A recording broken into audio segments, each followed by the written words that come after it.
Ayan guys, ang walls, ang mga rock formations dito sa Secret Falls dito sa DRT Bulacan.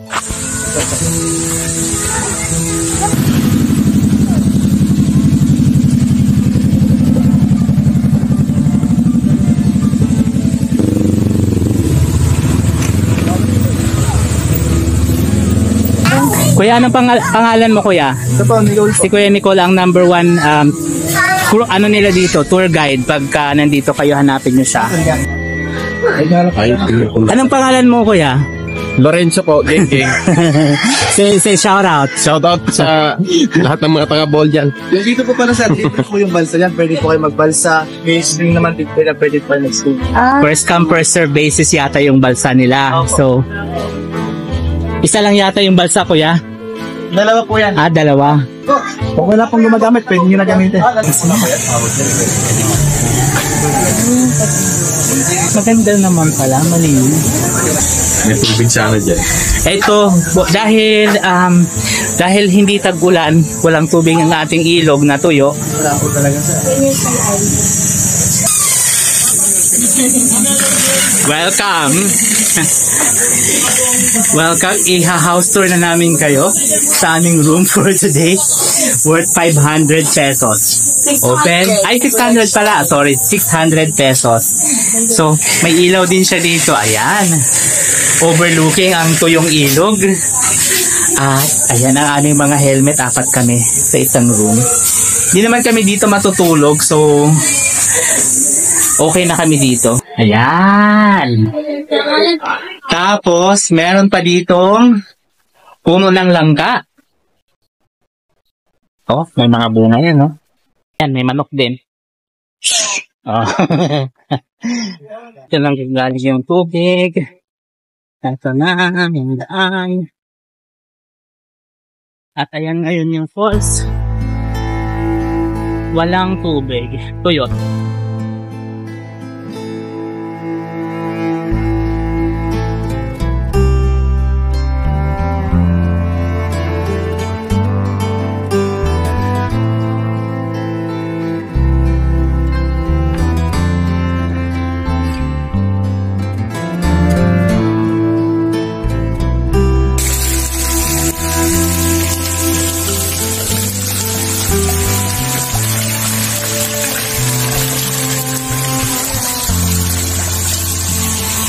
Hello mga ka-wonder! Kumusta kayo?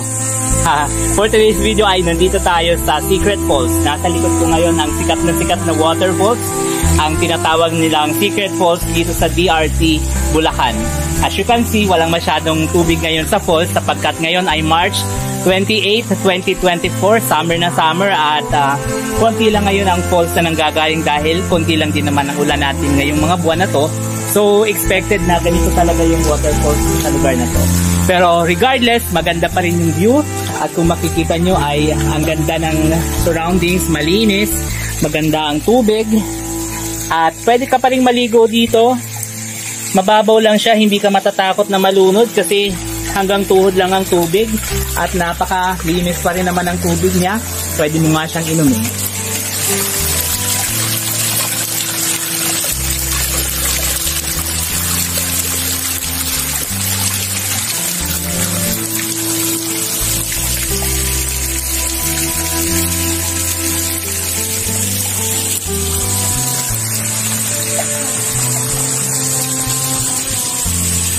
Wala siyang masyadong tubig ngayon kasi summer at ayan, mahaba-haba yung tag-init natin kung kaya't limited din yung tubig dito sa waterfalls na ito. Expected na rin naman natin na karaniwan kapag ganitong summer months ay konti lang talaga ang mga tubig sa mga ganitong waterfalls.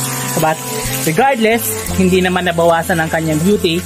Makikita niyo pa rin naman yung mga rock formations dito sa paligid nito at ang napaka-relaxing na ambience na sobra namang talagang makaka-relax. At sa paanan ko ay meron pa rin namang tubig dito na pwede kang maligo. Napakalinaw ng tubig, ang ganda.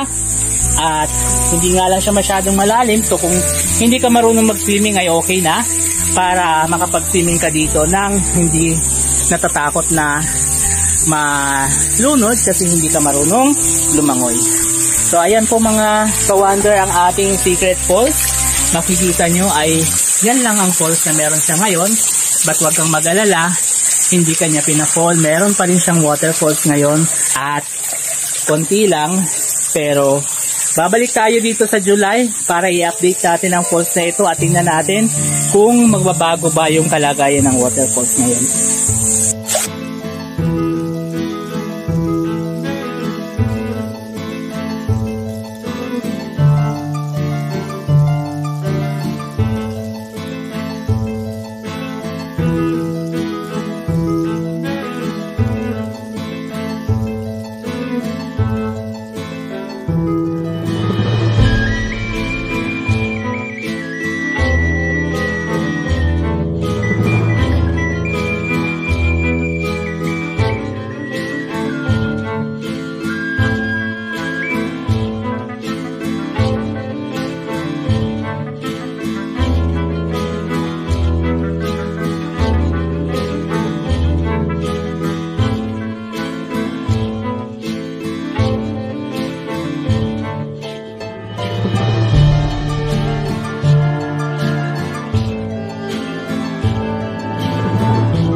Galing. Hello po. Say hi. Say hi to my vlog. Shoutout saan? Makinabang po. Shoutout daw sa mga taga Makinabang, Bulacan. Baliwag po kayo, no? Yes po. Ayan, Baliwag.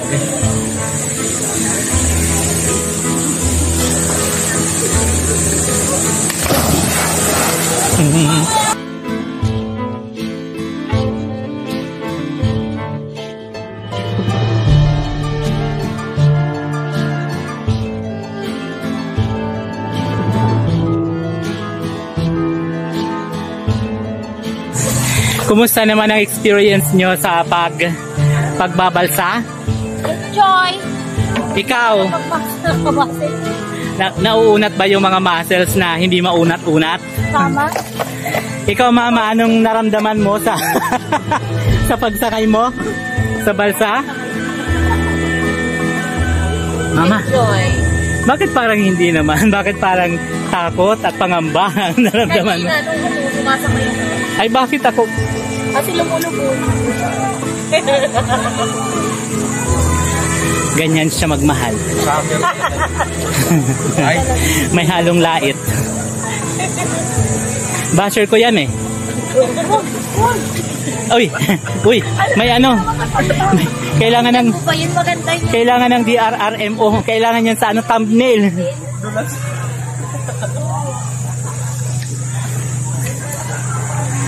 Pag nandito kayo mga ka-wonder ay mag-ingat at medyo matarik. Meron namang mga hagdanan at may mga bato na maaapakan. At luckily, summer ngayon, so tuyo ang mga bato, hindi madulas. I can only imagine na pag tag-ulan ay madulas ang mga daanan dito. Ayan. Ayan yung mga tubig natin. So, hindi siya masyadong flowing yung water kasi nga drought season tayo ngayon mga ka-wonder. Luckily kagabi umulan na kaya medyo presko na ang panahon ngayon dito sa Bulacan. Pero nitong mga nakaraan from December bihira lang umulan hanggang ngayong March. At salamat na lang at nag-uulan na ngayon. Siguro eventually by July maganda na ulit ang Secret Falls. Hopefully makabalik tayo at mai-walking tour namin kayo ulit habang maganda na. So ang purpose ng video na to ngayon ay tatawagin natin pa-fall na falls dito sa Secret Falls.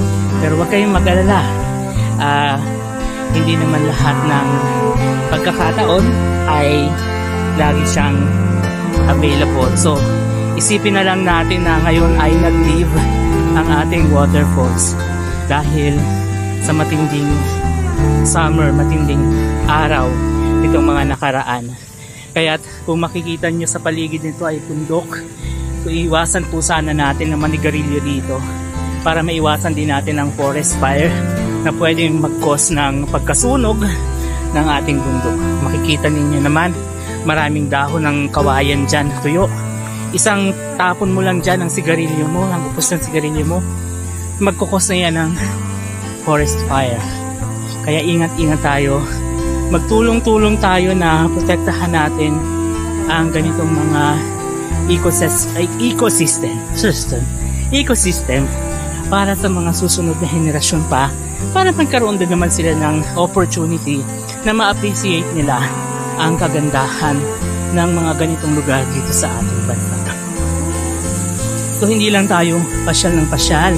Ang responsibility talaga natin is to raise awareness para doon sa mga tao na mahilig din mag-travel or mahilig din pumunta sa mga ganitong lugar na kagaya natin, na protektahan din natin itong ganitong lugar.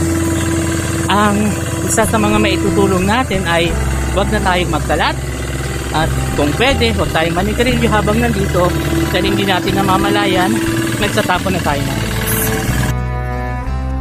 Dito sa Secret Falls ng DRT Bulacan, kami ang inyong eye wonder na nag-iiwan ng mga katagang.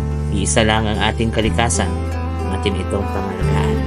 Hanggang sa muli, paalam!